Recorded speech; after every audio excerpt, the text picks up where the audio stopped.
Card King, here I come. Hello, music fans, music collectors, and all hobbyists. Welcome to the Card King Sports and Variety Show. I am your host, the Catman, Brian Cataquet, a.k.a. the Card King. We are live on ABC's KMET 1490 AM.com, your number one spot right here for news and talk on the West Coast. I thank everyone for tuning in this morning. On the telephone line, I welcome to the program legendary singer, performing artist who was part of one of the most popular groups of the 1960s, Joey Dee and the Starliters. I welcome to the program the legendary Joey Dee. Joey, Brian C., honor to have you. Good to be with you. Oh, it's really an honor.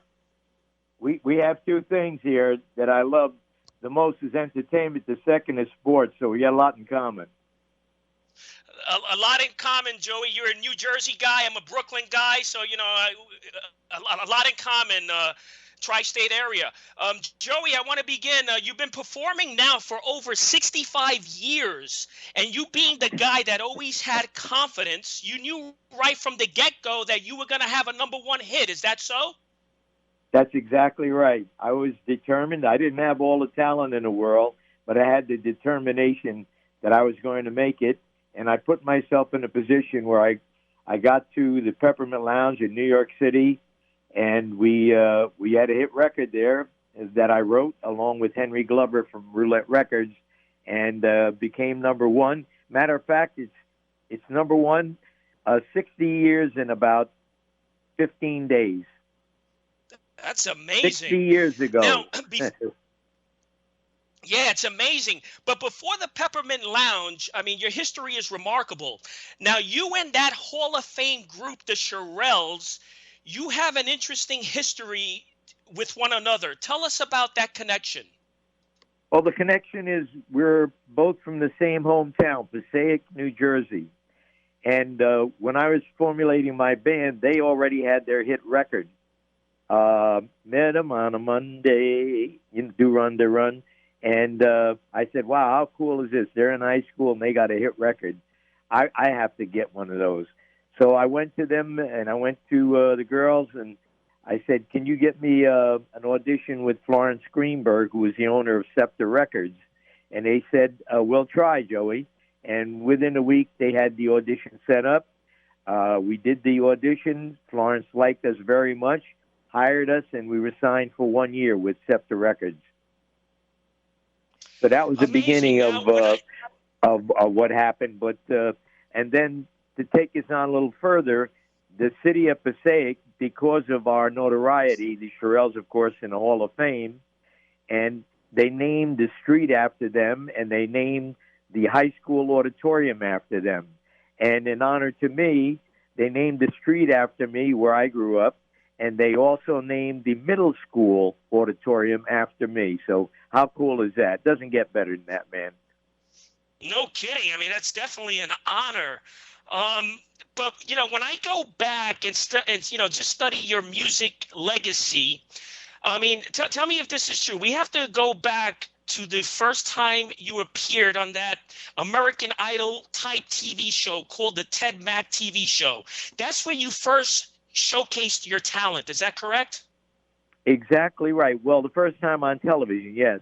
It was amazing. Unaware, to my knowledge, that my brother-in-law and my sister, who were the chairman of my fan club, sent a letter in to Ted Mack show for an audition and see if we can get on that show. And you're right, it was like the beginning of the American Idol show. So what happened was Ted Mack said, come on down. We went into the city. We did our song, and we came in second to a 6-year-old kid who sang Danny Boy. So don't ever get into a contest with kids who are animals, because you'll lose, man. But anyway, it was a phone-in show, and Ted Mack was the most gracious host, and that was our kickoff. You're exactly right, Brian. Man, now I want to ask you a question about the old neighborhood in New Jersey. Now, you know, this has been publicly mentioned. I mean, Frankie Valli has mentioned this publicly. You know, back in the 50s and 60s, those New Jersey saloons and those clubs, they were mob owned, correct? Yeah, all of them. We didn't really know about it except for the little local shot in the beer joint. The mob owned the big places, and when I first found out when I was growing up in New Jersey, the great thing about the late 50s and early 60s, every bar had a band in it or a comedian. So it was cool. Entertainers could go in there and make $3-5, whatever it was, and ply their trade and learn how to become an entertainer or a singer or a musician or a comedian. And the opportunity was there. Not so anymore. It's very difficult now for people to go out. There must have been 200 independent record companies in New York City that you could knock on a door in the afternoon, sing the song with their pianist, and be in the studio that night. I mean, that doesn't happen anymore. No, it doesn't happen. So I'm just trying to go back, to the late 50s. So if you had a name, let's say like Joey Dee, and you were performing in these clubs, I mean, did you have to give some of your money to the mob? Is that how it worked? No. It was nothing like that at all. The mob just, they took in the big money in the big clubs and stuff. But we became the number one band in New Jersey, and this is where I learned how to become an entertainer and my desire to become a number one hit recording artist came to be, because each year in New Jersey they'd have a contest for who would be the number one band, and for like 5 consecutive years my band won the award. And unbeknownst to me, the band that came in second, they were from Nutley, they were from little parts of Jersey, Belleville, and the guy from Belleville, who was a guitar player, just happened to be Joe Pesci. And he kept coming in second to me, so he quit his band and joined my band. And I got some great stories in the book that I've written called Peppermint Twist Chronicles, and it's out on Amazon or joeydee.com. You can get it. And it's a great book. Cousin Brucey does the foreword on it, and it's a story about rock and roll. Jimi Hendrix, who was also a member of my band, the Ronettes, who I gave their first start, and unfortunately we just lost Ronnie, and my heart is broken. She was like my kid sister, and we were fighting racism, and I wasn't even aware. This is before the Civil Rights Movement. I had an integrated band. It was unheard of, and I had the first band with a number one recording, okay, with an integrated band on Billboard. So I'm very proud. That's the most proud achievement that I have in show business. But growing up in Passaic, New Jersey, we didn't have this racism issue, which is going on now, and I think it's terrible. It's tearing the country asunder, and we got along well. My kid sister Angie went to school with Beverly Lee from the Shirelles. They used to walk to school together. She'd come over our house. She'd have dinner with us. Angie would go over to our house and have dinner. We'd play ball. This is where I say you can eliminate racism. Entertainment and sports. Because all the cream comes to the top, man. It doesn't matter what color, what the ethnicity you are. If you got the talent, look at the sports. Look at football. Look at basketball. Look at hockey. Look at and any sport you want to name. The best come to the top, and they don't care what color you are. They care how good you are. And that's what I did. Martin Luther King was like one of my big heroes. And he said, judge people by their content of their character. Well, I did that, but I also judge them by the content of their talent. And I had when I started my band, I had first integrated group in Jersey, and a lot of people resented it, but I just plowed on. I said, no, these are the best guys available. They're in my band, and if you don't like them, you don't like me, and don't hire me. And that's how it went. We're talking with the legendary Joey Dee. And Joey, you just mentioned two iconic people, Pesci and Jimi Hendrix. Now, so Pesci played guitar with you in the early 60s. Was that right? That's exactly right. Around 1961. Now, And how was another Pesci as thing, a guitar player? a great guitar player. Pesci, but the Really? only thing we had a difference is he liked jazz and I liked R&B. I liked soul music, but he's more of a jazz guy, and he still is. Matter of fact, I think he put out an album where he's singing and playing guitar, and he had his own group, and his drummer was Frankie Vincent, the actor who is in all the movies with him, Goodfellas, Casino, Raging Bull. Frankie Vincent was his drummer, and Frankie became a wonderful actor. Uh, the Sopranos, all great guy. Frankie just passed on recently, and I miss him terribly. Real good friend of mine. We all grew up together. We were all Jersey boys. It's amazing. I know Pesci had ties with Frankie Valli as well, right? Yeah, exactly right. Well, they grew up in the same neighborhood. Frankie was from Newark, but Tommy DeVito, who started the Four Seasons, he was the elder statesman of the group. He put the group together. He got Bob Gaudio, he got Nicky Michoch, and he got Frankie Valli, of course, the one and only, the most unique voice in rock and roll, I think. Man, and now Jimi Hendrix, I think 1965 was the year when Hendrix auditions for you in Lodi, New Jersey. Tell us about that. Brian, isn't that incredible? I mean, I'm looking for a guitar player, and I have a drummer in my band, Jimmy Mays, who's from Chicago, and he's still my dear friend. And the guy set out. I said, Jimmy, we need to get another guitar player, man, because ours is leaving. So he said, I'll go into the city to see what I can find. So he calls me up a couple hours later, and he said, there's this dude just got off the road with Little Richard and Isley Brothers. I said, he must be fantastic. I said, I'll send my nephew over in a car and pick you guys up and bring you to my house, and I'll audition him. And that's exactly what happened. I sent my nephew Johnny into the city, picked up the two Jimmys, brought him to my house in Lodi, and Hendrix comes in with a Jazz Master Fender and no case. He had the bandana around his head. He's a cool-looking dude. Scruffy, you can see he was on hard times. But he came in the house and he said, Mr. D, I said, firstly, my name is Joey. Secondly, he said, what would you want me to play? I said, play what you like to play. So he started playing this upside-down guitar, and he's playing Curtis Mayfield songs. And that's right in my wheelhouse, man. I love R&B. When I heard that, I said, that's enough, man. You got the gig. And I hired him on the spot. And then there's an incident he had.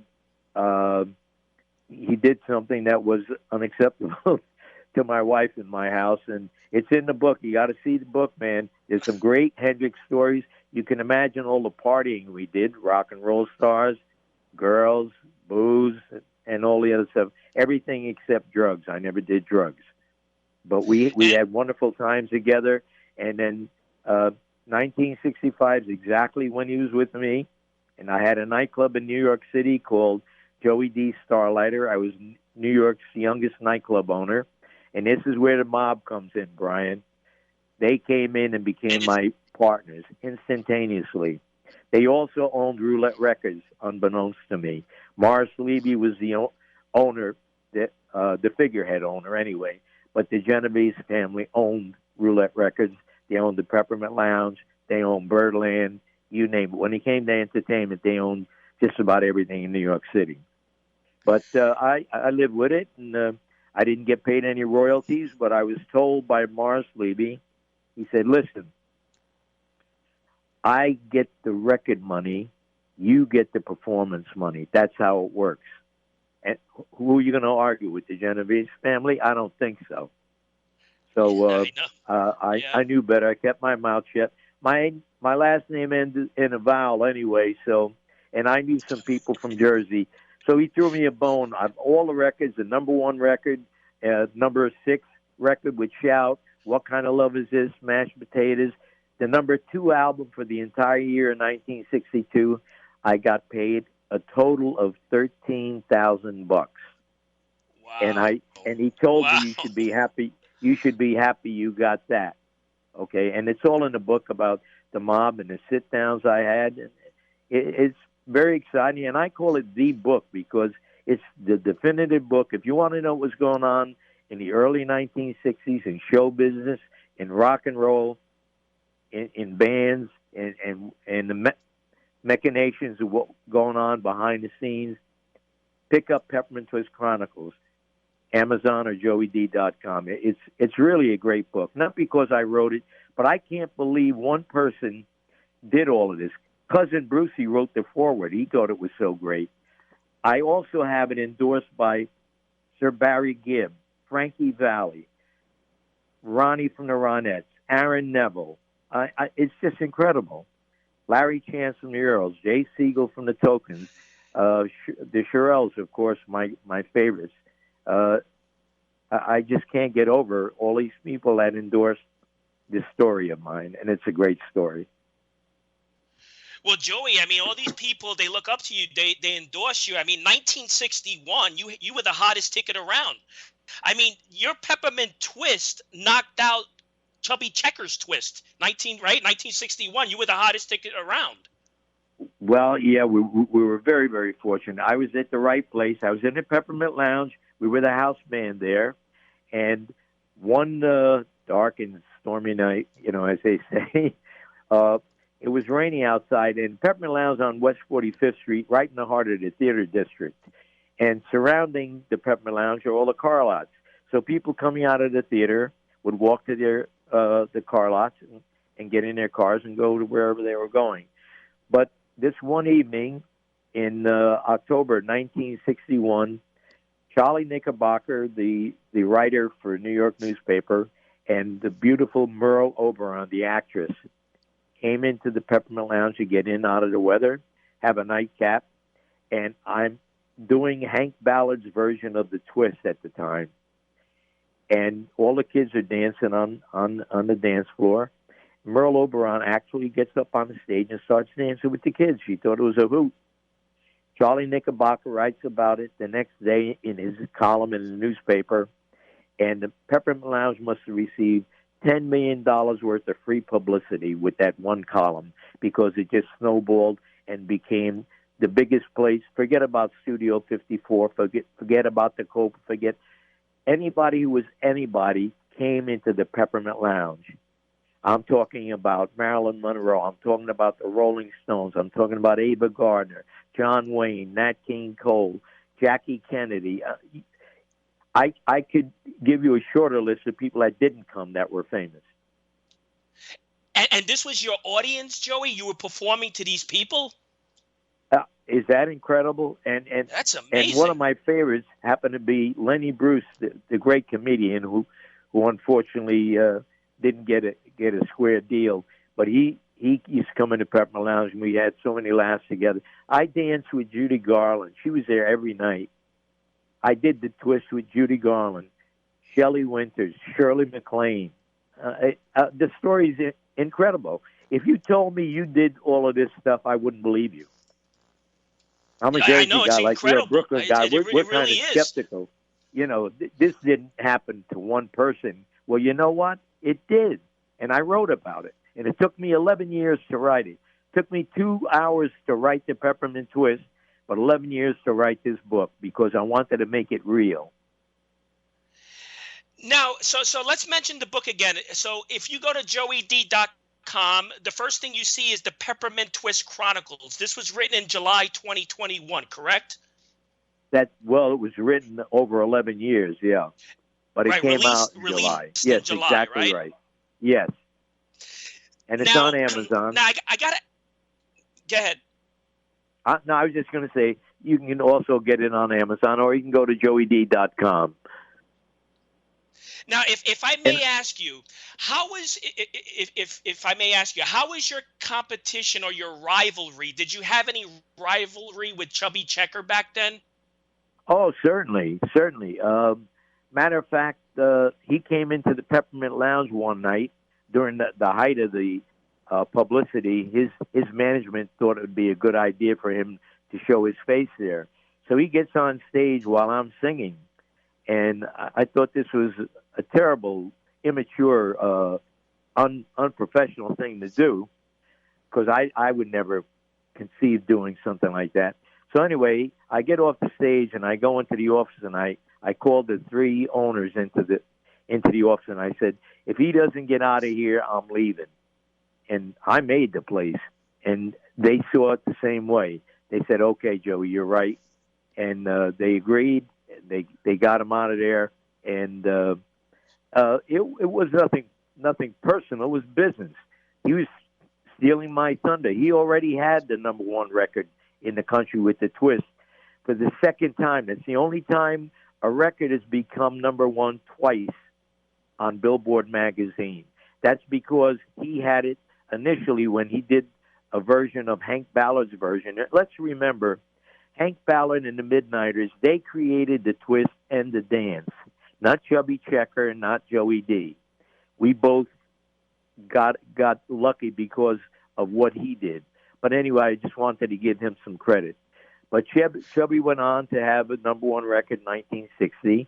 And then after the Peppermint Twist hit so big, they re-released his song, became number one again. So now, 2 times, the Twist is number one. Peppermint Twist comes out, knocks him out of the box. We become number one. But I did my version. I wrote it with Henry Glover from Roulette Records, who was the A&R man. And he and I came up with this song, and it was very simple. Meet Me Baby down on 45th Street, Baba Shoe Bop, number one in February of 1962. Now, your version, the difference for me when I listened to your version and Checker's, your version had more instrumentalizing. It's a longer version, and you rarely hear the instruments playing, right? Because it's a longer version. What you hear on the radio when you hear the Peppermint Twist is the shorter version. So I feel that your twist was meant more for the dancers than Checker's first twist. I don't know if you agree with that. Brian, I agree with that wholeheartedly. You're exactly right. That's exactly what happened. When Henry Glover and I sat down backstage, back in the dressing room in the Peppermint Lounge, they had a rinky-dink piano. He said, Joey, I don't want it to be like Hank's version. I want to make it more funky. And funky and Joey Dee are synonymous. We go together. And I said, okay, Henry, how do you feel? He says, so he sat down at the piano. He started playing. Instead of come on, baby, straight fours, he added the funk to it. And then we started writing the song. And he'd write some words, I'd write some words. He'd write some music, I'd write some music. So it was a collaborative event. And we came up, within 2 hours, we had the song completed. And within a week, we were in the studio recording it. Yeah, I mean, no question. Your Peppermint Twist, I feel, was meant more for the dancers. But then when Checker did Twist again, he added a little more instrumental than his first version. I don't know if he saw how hot your version was. I don't know. That's just my interpretation. Well, your interpretation may be correct. I can't validate that for sure. But, he did have another giant hit with the second version of the Twist, because he was capitalizing on it, and, well, he should. But here's the thing that really irked me the most about Chubby being in the Twist vein and my being in the Twist vein. I forget what year it was when the Washington football team, they call it now, won the Super Bowl. Doug Williams was the quarterback. I'm in Ohio in the having lunch with the band, and in the afternoon sometime, and halftime is on in the Super Bowl. And who comes on but Chubby Checker? And he's doing a halftime show back in the Super Bowl. I don't remember, 70s, 80s, probably 70s. But anyway, I'm watching him. All of a sudden, he's singing the Peppermint Twist on the Super Bowl. Way. Yeah, way. There's a way. And I'm saying, what the hell is he doing the Peppermint Twist for? He's got his own record, The Twist. Why is he doing my version? Never gave me any credit for it. And Oh, come on, really? I was really irked that the Super Bowl people didn't call me if they wanted Peppermint Twist. Why not get it from the guy who wrote it? But that's Oh, what come on, that's ridiculous. that irritated me the most, Brian. And that's how it is, and life is what it is, and I don't live my life in the rearview mirror. I was upset by it, but I moved on. I'm still performing. I'll be in the Mohegan Sun next week with my dear friend Kenny Vance, one of my favorite singers in rock and roll. He was in the original Jay and the Americans group, and he's headlining the show. Here's a guy who's just a special talent. He started out about 10 years ago doing these shows with us, and he started out as the opening act. Now he's the closing act. So kudos to Kenny Vance, and he's a great guy, too. So they're telling me I have 1 minute left. In closing, I want to mention the book again, Peppermint Twist Chronicles. You can go to Amazon, joeydee.com. And any final words for the audience, Joey? Yeah, and then there's my encounter with the Beatles in 1963. Yeah, I'm in Stockholm. Left. Yeah, I'll do it real quick. I'm in Stockholm, Sweden. My opening act was the Beatles. I threw a party for them. They said, when we come to the States in a couple of months, we're going to come to the Peppermint Lounge. They kept their word. All four of them showed up at the Peppermint Lounge, and it was just incredible. So that's my Beatles story. I have some more stories about them and Hendrix and the Rascals and the Ronettes, and it's just an incredible life that I've had, and I've been very blessed. Thank you. And we can all read about this, Peppermint Twist Chronicles, joeydee.com. Joey, it was an honor. We'll keep in touch, and, really a privilege to speak with you. Hey, Brian, it was a pleasure talking to you. Next time we'll talk sports. How's that? You got it. You're welcome anytime.